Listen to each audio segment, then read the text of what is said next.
Hoy nos vemos. De los datos al dólar, de la nube al negocio.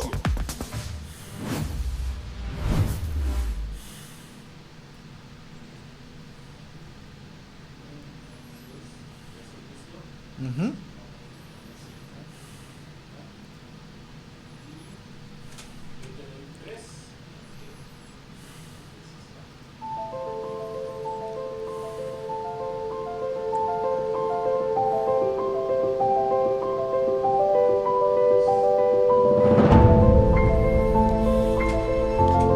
Imagina que es el año 1095. Estás en un campo abierto en Clermont, Francia. Hace frío, pero la plaza está abarrotada. Miles de personas, desde campesinos cubiertos de barro hasta caballeros con armaduras brillantes, contienen el aliento. En el centro, el Papa Urbano II se pone en pie y lanza un discurso que va a cambiar el destino de la humanidad para siempre. Les promete que si viajan miles de kilómetros hacia el este, a una tierra desconocida y peligrosa, para arrebatarle Jerusalén a las fuerzas del Islam, todos sus pecados serán borrados. Las puertas del cielo se abrirán de par en par. La multitud, en un trance colectivo, ruge una frase que resonará durante los siguientes 2 siglos. Deus vult, Dios lo quiere. Muy buenas noches. Iniciamos el programa del día de hoy. ¿Quién paga? Ideas que sí pagan la ronda. La ronda. El día de hoy vamos a hablar de las cruzadas y como ahorita escuchaban, pues es una narración que trata de describir cómo inicia este momento tan interesante, ¿no?, en la historia de la humanidad, y que pues hoy hablaremos un poco sobre cómo trasciende hasta nuestros días, ¿no? Para comenzar, pues un servidor, David Vilchis, y con nosotros está Miguel Solís, como siempre aquí en su programa ¿Quién paga? Muy interesante, ¿no? La forma de la narración que David eligió para este inicio, porque es suena muy romántico, ¿no? Por todo el fanatismo religioso que existía en ese entonces y que fue aprovechado por las facciones o por la Iglesia Católica en su momento para convencer a la gente de que se uniera a la primera cruzada, ¿no? Así es. Pues bueno, nosotros vamos a comenzar como regularmente lo hemos estado haciendo. En esta primera sección, pues vamos a dar un poco del contexto, vamos a hablar de justamente, ¿no?, cómo se da el tema de las cruzadas.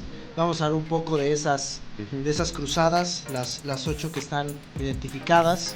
Los personajes tal vez principales, ¿no?, que aparecen durante esta época de la historia, y luego vamos a entrar al tema tecnológico. Aunque parezca que no existe, descubriremos que hay muchos avances tecnológicos o aplicaciones tecnológicas durante esta época de la historia, ¿no? En ese sentido, Miguel nos va a dar primero un poquito de contexto sobre la estructura de las cruzadas y luego entraremos ya en forma a cada una de ellas de manera muy general para tener identificado cómo se desarrollan, dónde, los años y, como decía, los personajes principales. Entonces, pues Mike, vamos a entrar en materia. Pues mira,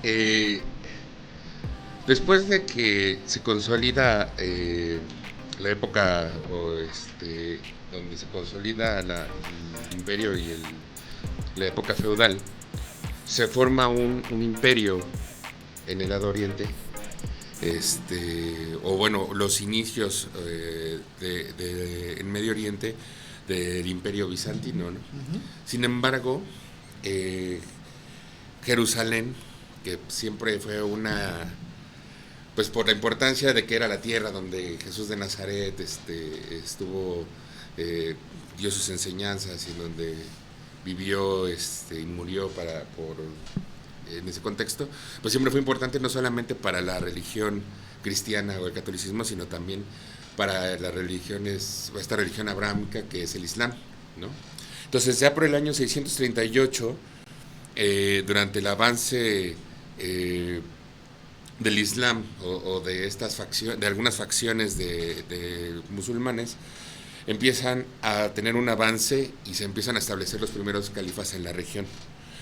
Al principio, O sea, permitían el libre tránsito de las comunidades cristianas que querían peregrinar hacia Jerusalén en sus inicios, porque los musulmanes desde esa época y hasta la fecha están divididos en facciones, y estas facciones no se llevan bien entre sí, ¿no? Entonces, en un principio, los musulmanes fatimíes eran los que estaban predominando en la región, pero después los chiitas o los selyúcidas, que eran de corriente suní, son los que empiezan a tener un avance y reconquistan por ahí del año 1070, reconquistan esas tierras, y ellos son mucho más estrictos y mucho más invasivos y no permiten la presencia de estas peregrinaciones, ¿no? Entonces, lo que era denominado el Imperio Bizantino en ese momento, que eran los cristianos que se encontraban en esa región, dijeron que ya no era sostenible y pidieron ayuda del papado, ¿no? O sea, de la Iglesia Católica, porque ya no podían peregrinar, o sea, las pocas rutas comerciales que se llevaban en ese entonces, porque predominaba en la época feudal la agricultura, la ganadería, no había mucho comercio en ese entonces, pues si de por sí no había mucho, pues ya se cerraba completamente el paso, ¿no? Y entonces, en ese momento, empiezan a solicitar esta ayuda, y aquí es en donde entra David a explicar ya el origen de la primera cruzada, ya qué es lo que sucede después de este contexto donde los musulmanes ya se apropian de Jerusalén y de la zona. Pues sí, me gustaría comentar, antes de iniciar con estas 8 cruzadas, primero que, como bien mencionabas, la tierra de Jerusalén se ve envuelta pues hasta de misticismo, ¿no? Porque por un lado convergen 3 religiones, ¿no? Uh-huh. Primero la religión judía como tal, uh-huh, dado que es la tierra, el lugar, la ciudad de David, uh-huh, por esa razón están los judíos ahí y no quieren perder pues esa zona, ¿no? Lo segundo es Jesús, uh-huh, la religión cristiana nace ahí, es una ciudad emblemática para todo esto y por eso toma tanta relevancia. Uh-huh. Pero también en su momento se hicieron construcciones de los templos, la roca, uh-huh, que está puesta por la parte musulmana también en Jerusalén y dominadas por ellos, ¿no? Entonces no fue un evento aislado, sino que a través de los siglos y de toda esta mezcolanza de las religiones, uh-huh, es que pueden convivir hasta cierto punto en esta, uh-huh, zona, ¿no? Y como ya mencionabas, ¿no? El hecho de que cada vez fuera más conflictivo, que Constantinopla, después Bizancio, pudieran tener este libre tránsito, los conflictos eran mayores y se pide ayuda a Roma, uh-huh, ocurre pues en la primera cruzada. Uh-huh. No sé si vas a comentar algo. ¿Sí? Ahí quisiera comentar algo porque nos parece muy obvio que tanto el judaísmo como el cristianismo tengan la misma base histórica, ¿no? O sea, se les considera religiones abrahámicas porque tienen el mismo origen en el Antiguo Testamento, ¿no? Pero el tema es que el Islam también es una religión abrahámica, ¿no? En donde no reconocen a Jesús primordialmente como el Hijo de Dios, pero sí lo consideran un profeta, ¿no? Y que abraza todos estos textos, tanto el Corán, que realmente es parte del Antiguo Testamento, y la Torah, y los Evangelios, y consideran a Jesús uno de los profetas y a Mahoma o el mayor, Mohamed, el último de los profetas, ¿no? Uh-huh. Entonces, por eso es tan importante Jerusalén para las 3 religiones que estamos mencionando. Correcto. Uh-huh. Pues bueno, hablaremos primero, como debe ser, de la primera cruzada, ¿no? Uh-huh. Inicia en el 1096 y acaba en el 1099. ¿Qué sucede aquí? Cuando el Papa Urbano II hace este llamado, pues los primeros que se suman son campesinos, personas que se dedican a la tierra, y que si viéramos esta primera cruzada en 2 secciones, pues la primera es la cruzada de los pobres, ¿no? Donde todas estas personas se quieren añadir a esta lucha para reconquistar la Tierra Santa, uh-huh, y todos ellos fueron masacrados, ni siquiera llegaron, ¿no? a Jerusalén. Pero luego se suman los príncipes, las personas que tenían cierto poder, uh-huh, y ahí ya empieza a haber pues un aire interés económico, político, y bueno, ellos participan. Me parece muy importante esto. En esta primera cruzada es la única cruzada en la que se logra por parte del lado europeo recuperar Tierra Santa. Es la única cruzada, no todas las demás fueron un fracaso total y algunas fueron hasta absurdas, pero en esta cruzada sí logran retomar Tierra Santa. Ahí también me gustaría comentar, o sea, el Papa hace un concilio, me parece que en Francia, ¿no? Donde a los primeros que les hace la invitación es a los nobles, porque en realidad tengan en cuenta que es una época en donde la religión controlaba la educación. Entonces, a quienes realmente iba dirigido el mensaje de se les va a perdonar sus pecados, porque ese era el fundamento con el cual el Papa convence a las personas para que participen en la cruzada, es una indulgencia plenaria. ¿Qué es una indulgencia plenaria? Es tú participa en la cruzada y mueras o regreses, todos tus pecados van a ser perdonados. Pero no se los decían al pueblo directamente, se lo decían a los nobles, porque los nobles eran los que tenían los recursos, las armas, la capacidad de poder colocar, o sea, incluso tenían ejércitos, y ellos son a los primeros a los que les hacen la solicitud, o bueno, la propuesta de la indulgencia plenaria. Pero se corre la voz, porque pues también hay señores feudales que tienen la capacidad de jalar gente y se corre la voz. Y entonces en esta primera cruzada, pues los campesinos se suman porque dicen, bueno, yo también quiero mi indulgencia plenaria. El fervor religioso era muy importante, por eso era Dios así lo quiere, ¿no? Sí. Es que ese fue el lema de la primera cruzada. Y bueno, en general de todas, ¿no? Fue bajo ese estandarte que se sumaron. Y se sumaron con sus trinchetes y con sus escobas y con lo que tuvieran a la mano, porque no tenían dinero para lanzarse a la guerra como un ejército, ¿no? Correcto. Bueno, en esta primera cruzada, como mencionábamos, es la única donde realmente se recupera Jerusalén, Tierra Santa. Y llegamos a la segunda cruzada, que ocurre del 1147 al 1149. Esto me suena un poquito como a Guerra de las Galaxias, ¿no? Porque es como un contraataque, ¿no? El imperio contraataca y entonces los musulmanes reconquistan el condado en ese momento de Edesa. ¿Qué es Edesa? Edesa es la ciudad de Mesopotamia, ¿no? Lo que hoy es Turquía, y era muy importante para el pueblo musulmán. Esta cruzada tiene una serie de elementos que permiten ver algo que tú comentabas hace rato. Primero, que el pueblo musulmán no estaba unificado. Había muchas divisiones internas, pero también que los países y los reinos europeos tenían muchos conflictos, muchos intereses, o sea, era muy difícil. Aquí ganó el que era más violento, el que tenía, digamos, hasta cierta preparación. En el ejército musulmán, evidentemente, hay más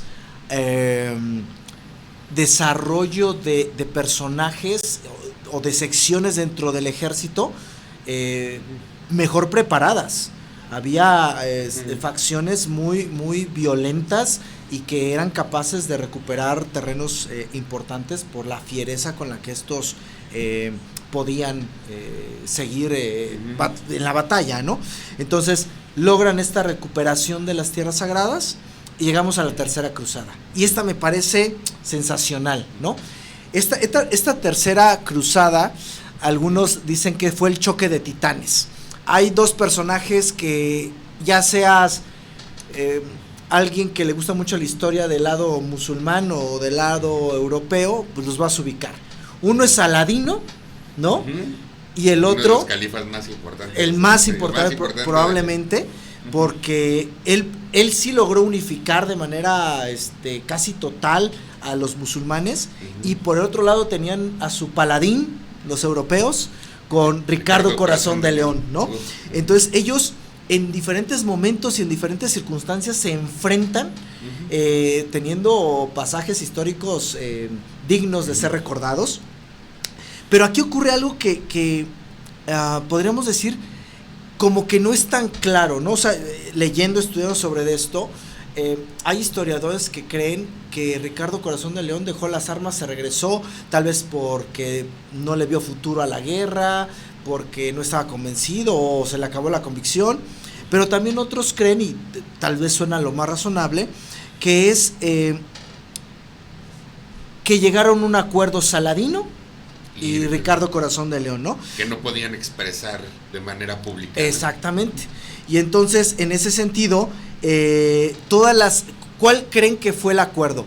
Que todas las batallas y los territorios recuperados por Ricardo los mantendrían, pero que en el caso de Saladino se quedaría con Jerusalén, ¿no? Entonces, en ese momento termina esta cruzada, se regresa a su tierra Ricardo, y bueno, pues es como la más representativa en términos de personajes relevantes, porque luego Saladino evidentemente tendrá que morir, pero deja pues personas detrás que no tienen el poder o la fuerza de mantener unidas a las facciones musulmanas, ¿no? Ahí quisiera hacer la nota de que, bueno, como estamos hablando de la época feudal, ¿no? o de los principios de la época feudal, pues no teníamos países como tales, ¿no? O sea, ni del lado árabe o del Medio Oriente, porque tenían califatos, ¿no? Y del lado europeo, pues había feudos, ¿no? O algunos reyes que tenían algunos reinos que no eran tan grandes como un país, ¿no? Y que del lado de los califatos o del lado de Medio Oriente había conflictos entre las facciones, y esa era su mayor debilidad, que después la convierte porque hacen una reinterpretación del Islam en donde, o sea, de que morir en la guerra y prepararte para la guerra era importante para Alá. Y en el lado pero en el lado europeo también había conflictos, porque había muchas rencillas políticas entre las cuales las alianzas no se podían concretar completamente, y eso hace que también sea mucho más fácil para el lado musulmán, ¿no? Sí.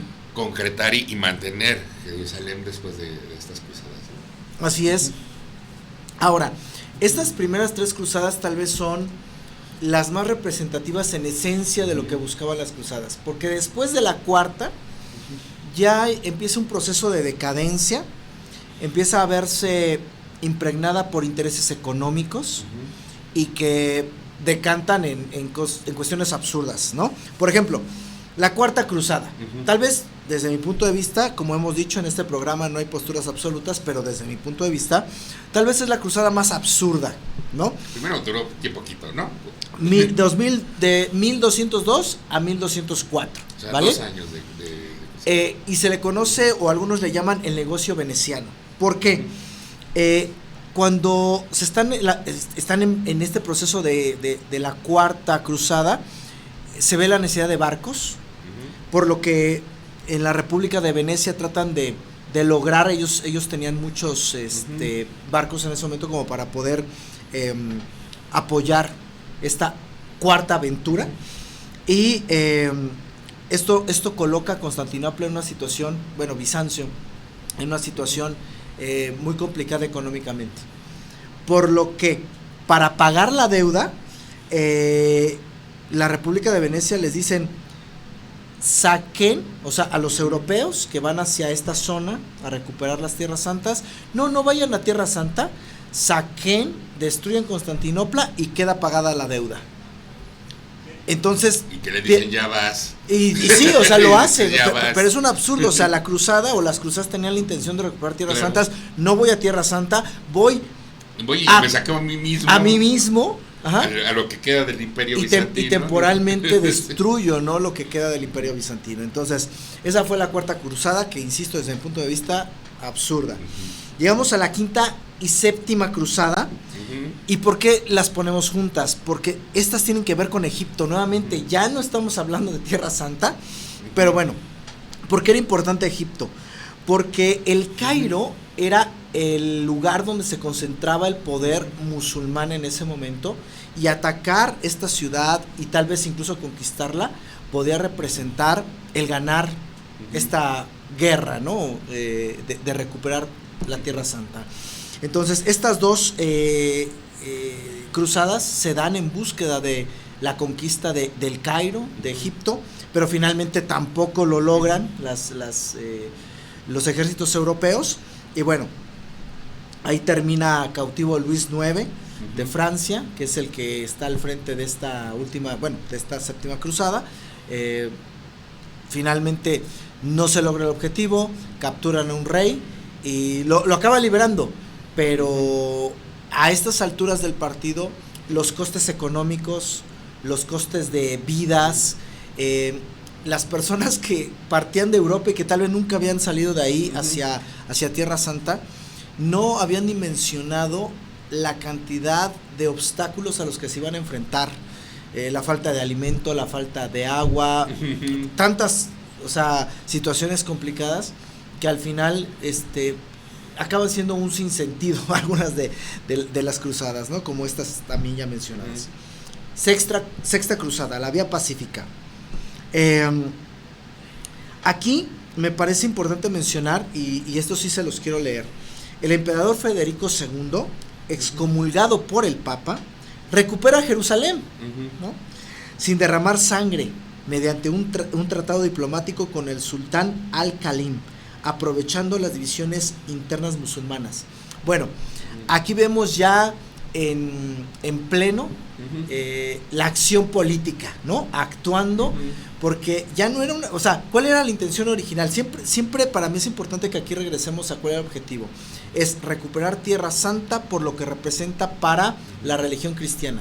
Este amigo excomulgado, ya no pertenece a la iglesia, logra un tratado para recuperar la tierra sin ser la persona que representa a la facción que quiere recuperarla, ¿no? Entonces, bueno, aquí me parece interesante también mencionar lo que al final estaba leyendo, aprovechando las divisiones internas musulmanas.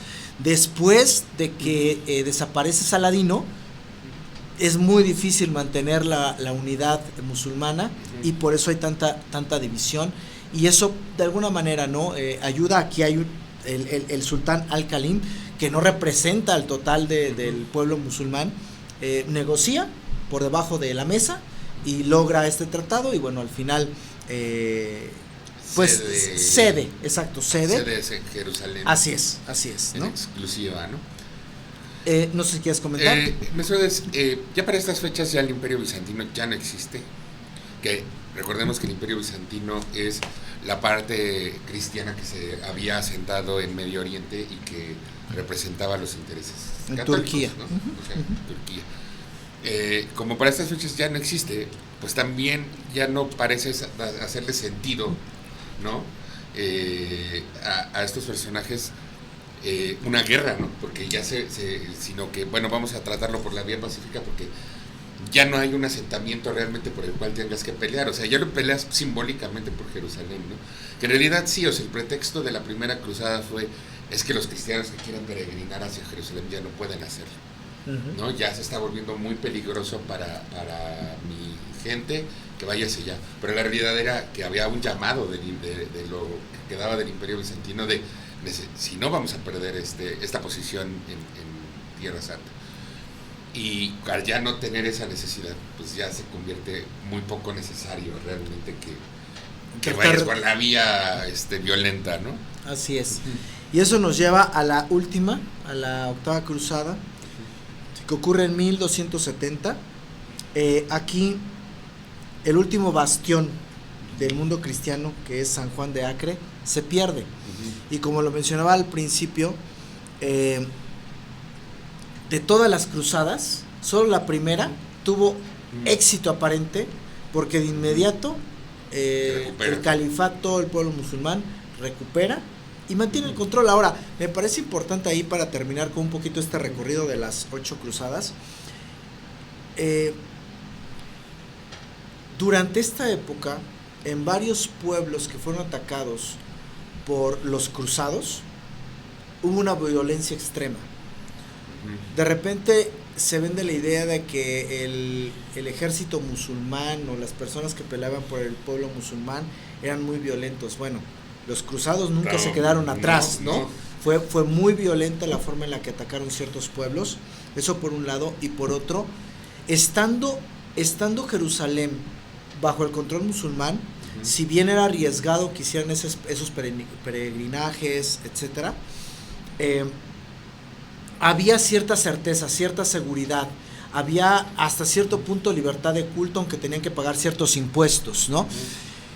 Pero cuando es los cruzados, los que tienen el control durante ese pequeño momento en la primera cruzada, no permiten nada de eso, ¿no? O sea, parece más intransigencia de lo que existía.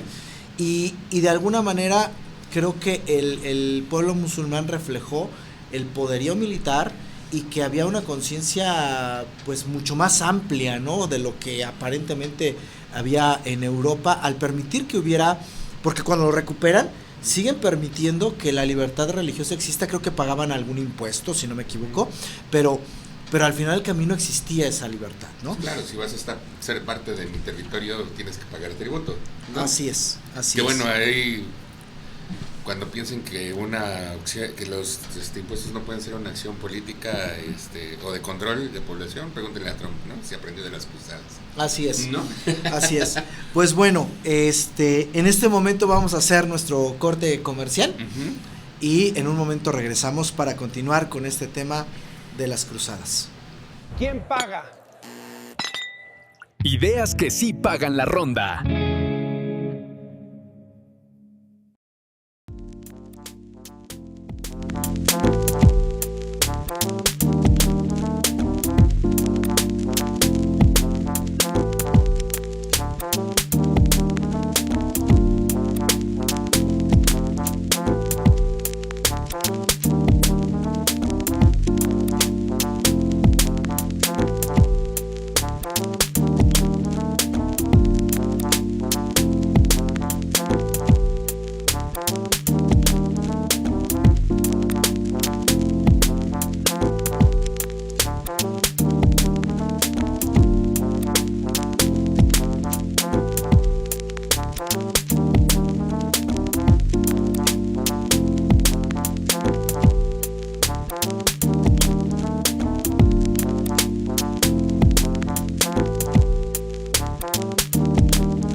Bienvenidos de vuelta después de este pequeño corte comercial, en donde no pasamos comerciales.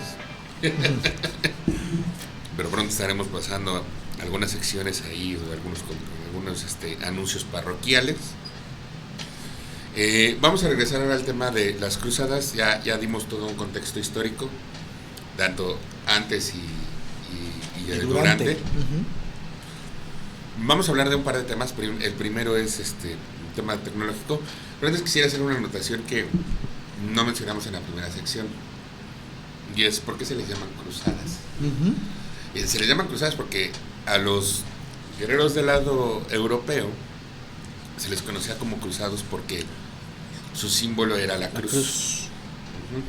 Entonces los nobles que tenían la capacidad de poder pagar una lana y que tenían sus ejércitos, pues pintaban el símbolo de la cruz, lo pintaban en sus armaduras, ¿no? E incluso la gente que no era noble o no tenía el presupuesto, pues bordaba algún detalle con el símbolo de la cruz. Por eso son los cruzados, ¿no? Y esto se mantuvo porque además no solamente como consecuencias, que ya hablará David más adelante sobre este tema, también este tipo estas batallas y este contexto histórico provoca que se generen nuevas facciones o sectas religiosas dentro de la misma orden católica, con el objetivo justo de participar en las cruzadas, como son los caballeros templarios, los hospitalarios, estos monjes que también no recuerdo el nombre, pero todos estas facciones, estas pequeñas sectas que son reconocidas y son parte de la Iglesia Católica, nacen ahí y se mantienen durante siglos después, aún después de terminada la cruzada, ¿no? Sí, que mantienen dentro de la Iglesia como una línea, que se identifica claramente, ¿no? Dentro de la misma Iglesia Católica. Ok, pues ahora, creo que era importante mencionarlo porque casi nadie lo menciona, ¿no? Y es importante y es interesante, ¿no? Saber que precisamente por este fervor religioso se les conocía como como cruce notus, que significa eso, ¿no? O sea, cruzado, que es el que tiene la cruz, ¿no? El que lleva la cruz. Correcto. Pues ahora, Miguel, creo que va a ser interesante hablar sobre algunos avances tecnológicos o aplicaciones de la ciencia detonada en tecnología durante esta época. Pues sí, de hecho, como en toda la historia, un detonante de la tecnología, pues también es el conflicto, ¿no? Y en el caso de la tecnología militar que se desarrolló durante las cruzadas, se perfeccionaron las maquinarias de asedio, ¿no? Como el trabuquete, que se podían lanzar proyectiles, ¿no? Ya se podían lanzar estas rocas que ven ustedes luego en las películas, pues se utilizaban para asediar, ¿no? Que asediar estás tú atrincherado en una locación con grandes barreras, etcétera, y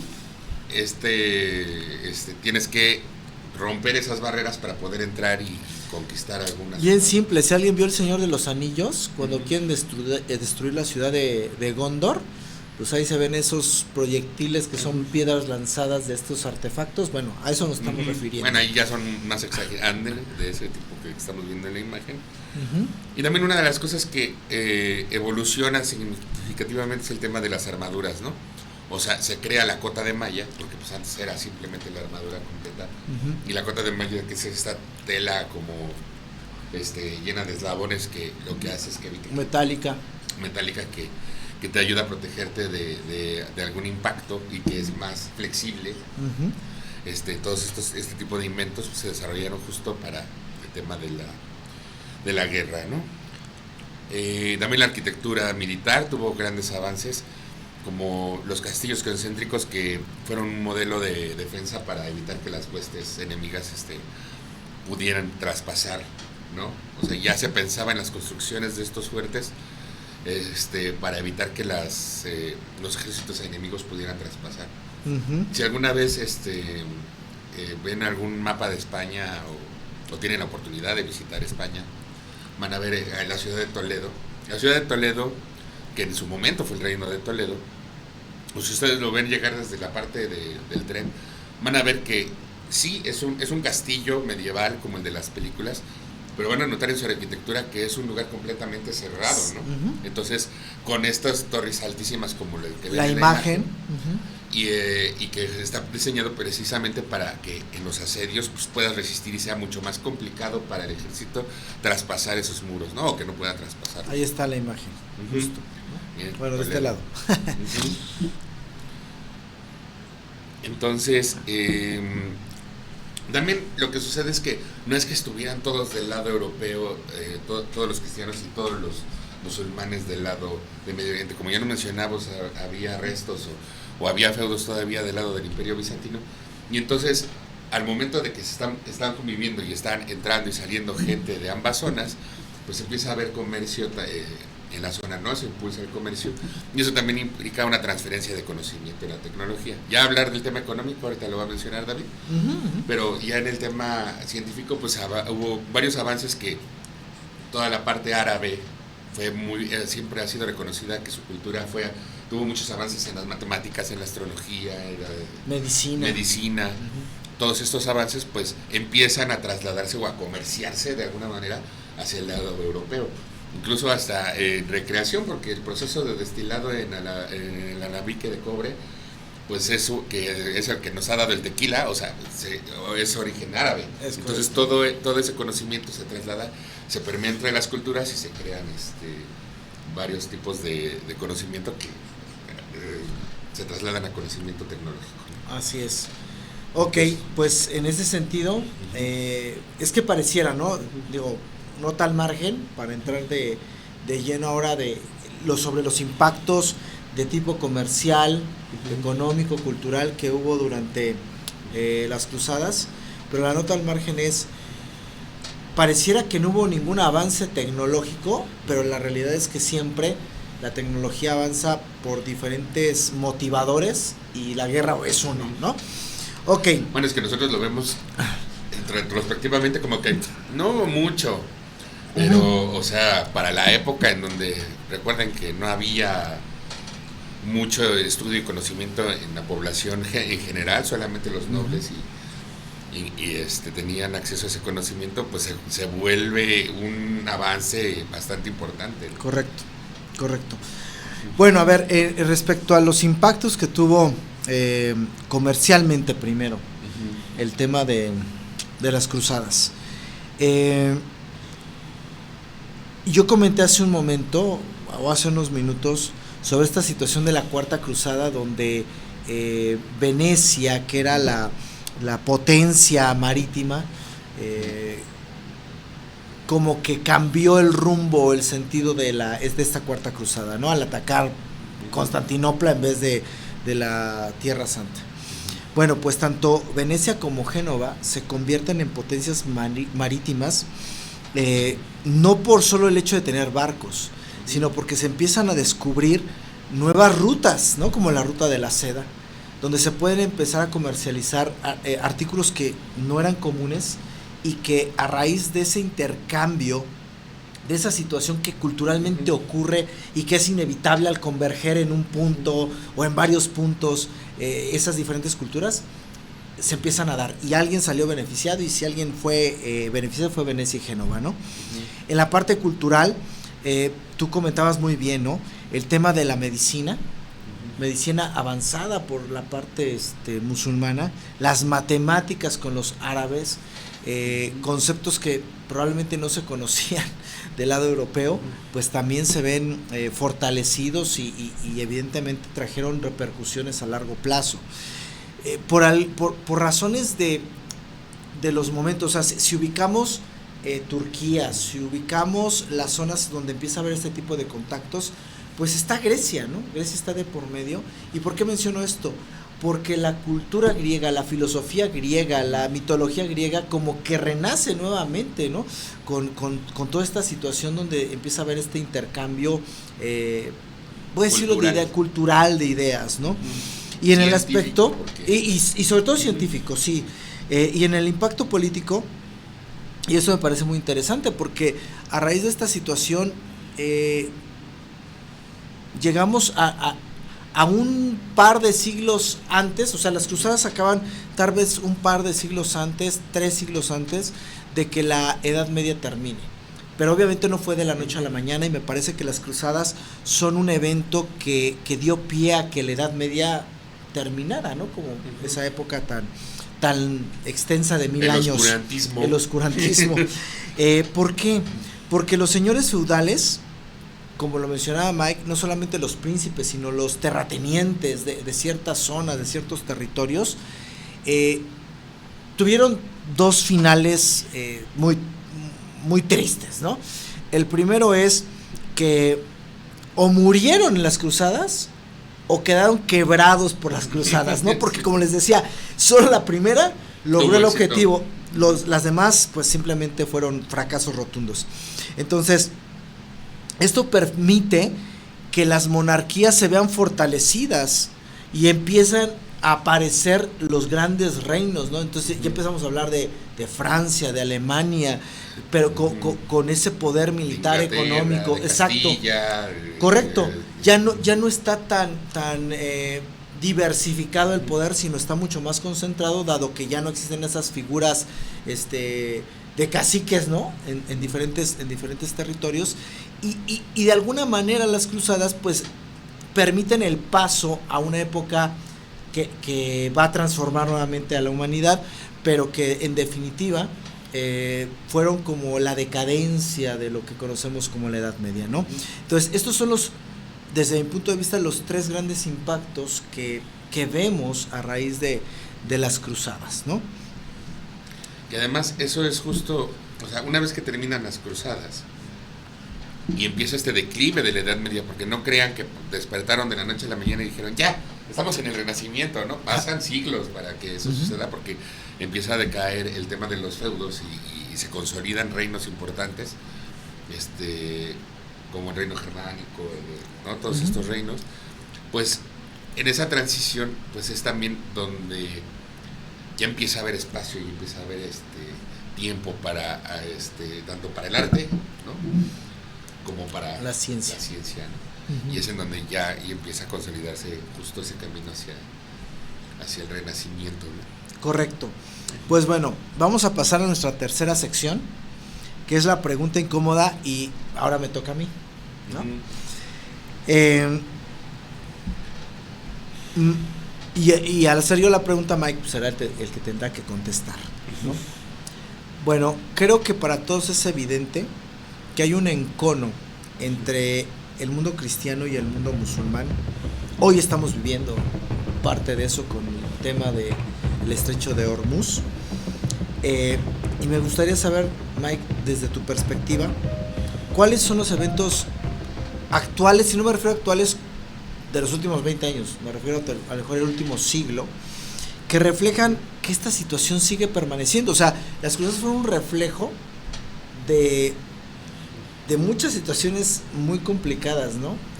Religiosas, políticas. Y uno diría, bueno, es que esas personas hace tantos años, la falta de conocimiento, de criterio, yo qué sé, pero hoy lo seguimos viviendo. ¿Cuáles serían para ti las situaciones que más reflejan que esto sigue vigente, que ese encono, que esa molestia, que ese conflicto está vivo al día de hoy?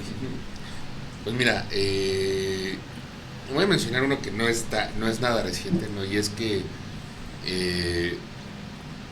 el que hayan terminado las cruzadas no quiere decir que haya dejado de haber conflicto, ¿no? De hecho, varias facciones musulmanas intentaron ahora no defender el lado de Medio Oriente, sino ir hacia el lado europeo y conquistar algunas zonas.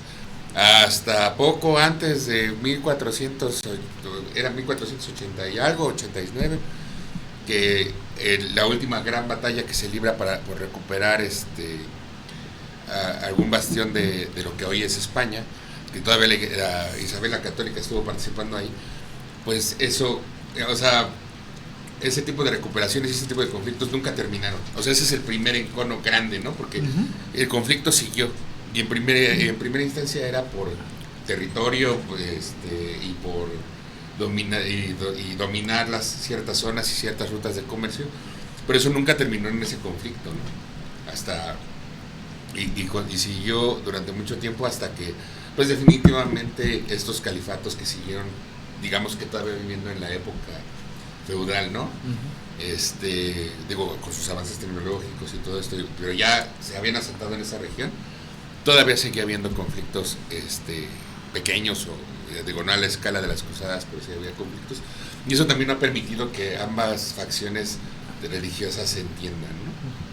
Ese yo creo que es el primero. El segundo grande, que yo creo que sucede poco antes de la Primera Guerra Mundial, que es cuando me parece que es Francia e Inglaterra quienes van y quieren buscar a uno de los o a los califatos que estaban más importantes de la época. Estoy hablando de 1938, pues ya en vísperas o ya funcionando, no me acuerdo bien la fecha, pero son de los primeros años antes de la Primera Guerra Mundial.